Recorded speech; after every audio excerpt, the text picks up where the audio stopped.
David K. Williams, and I'm running for Attorney General for the state of Colorado. My name is Matthew Hess. I am running for Governor of Colorado. Yeah, my name is David Hein, and I'm running for state legislature, House District 1. So that's part of Denver County and Jefferson County. Justin Borowski, running for House District 50.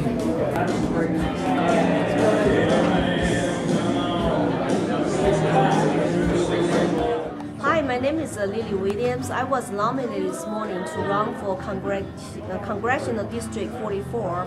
I live in Parker, and I think the voters ought to have the choice besides the major two parties. So as Libertarian candidate, I will give them that third choice, and they don't have to vote for less of the two evils, so they can consider Libertarians as their choice. The convention has been one of the best I have seen in an off-year election.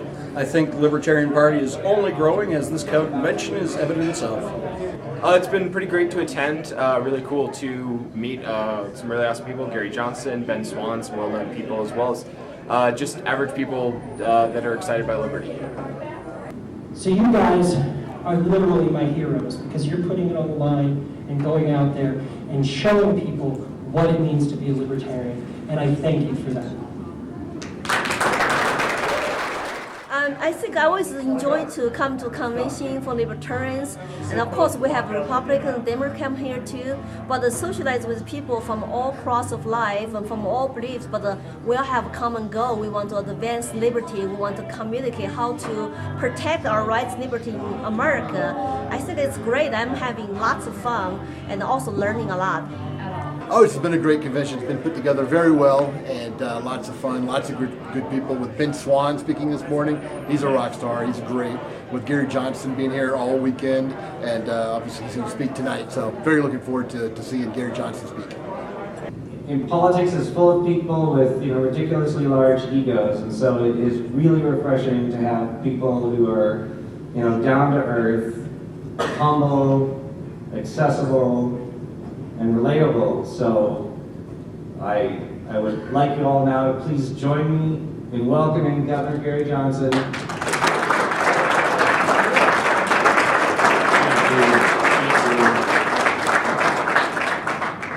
One of the things I'm asked all the time is, man, it's just got to be cool to be the former governor of the state. And it is. And I have to tell you, in New Mexico, people wave at me with all 5 fingers, not just one. Right? I think it's terrific, and I want to thank all Colorado libertarians for really bringing about legalization in Colorado. I think that what Colorado has done, legalizing marijuana, will spread all across the country within 10 years, and somebody had to do it first, and it's Colorado, and I think libertarians in Colorado need to take a huge amount of credit for that. In that context, I may have vetoed more legislation than the other 49 governors in the country combined. That's how many bills I vetoed. I vetoed 750 bills. And I was an equal opportunity vetoer. A third of the legislature was Republican. A third of the bills that I vetoed were Republican bills.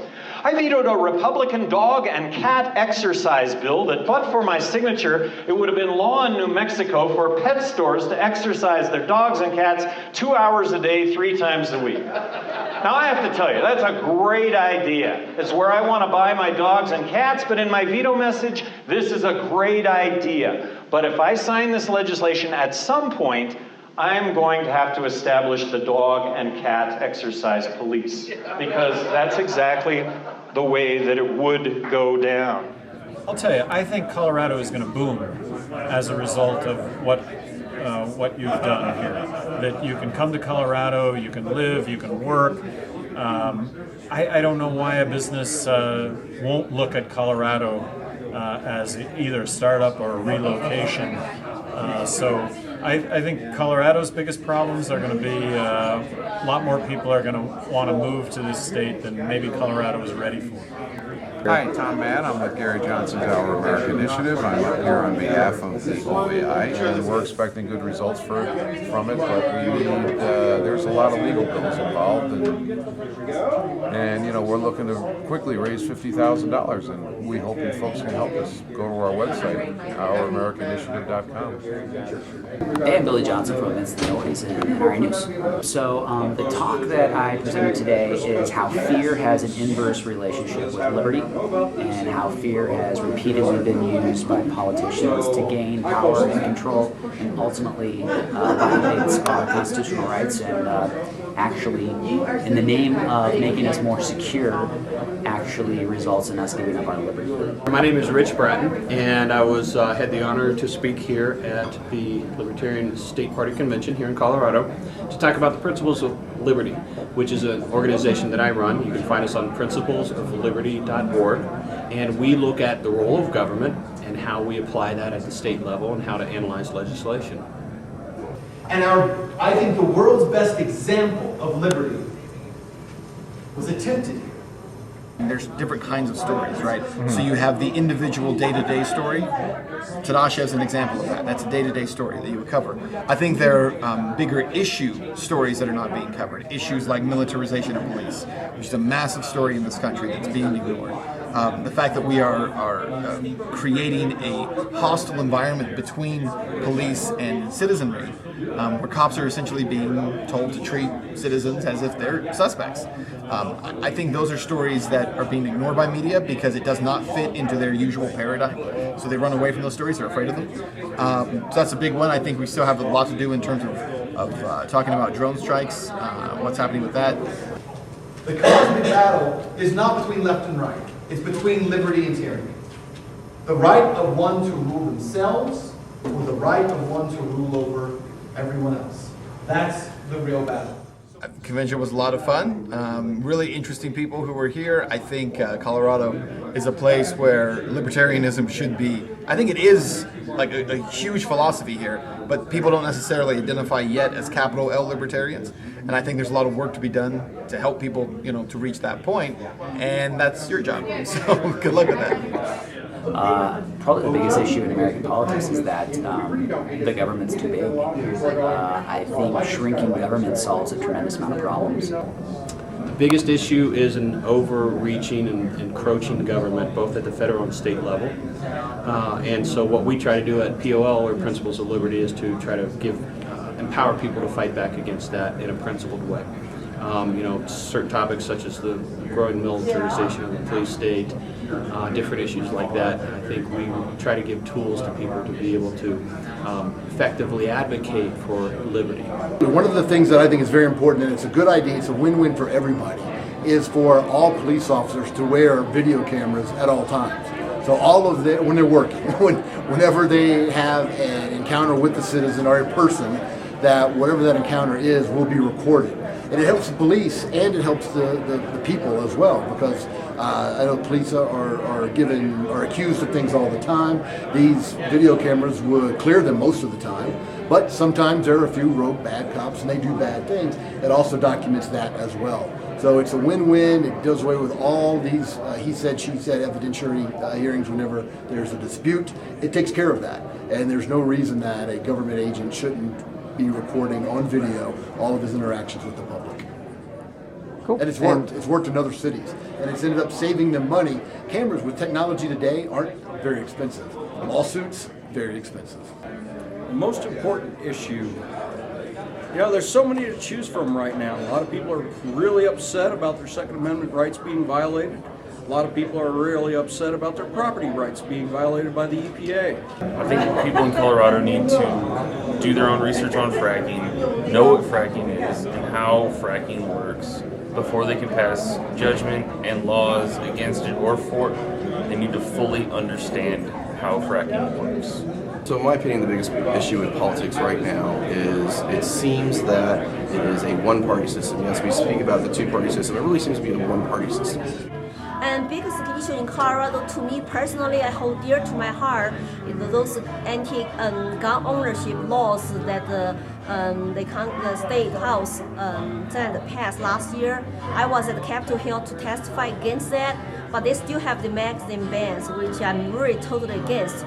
And so I wanted to repeal that law because I think it's my God-given right to own any guns to protect myself, my family, my children. Colorado right now, I think that what I'd like to see is us potentially looking at nullifying some bad federal laws.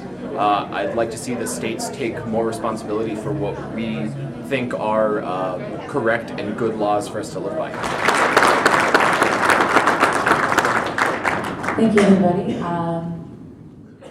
I had a really great time. I met a lot of really nice people. I think the vibe was really good. I saw a lot of really great speakers. So.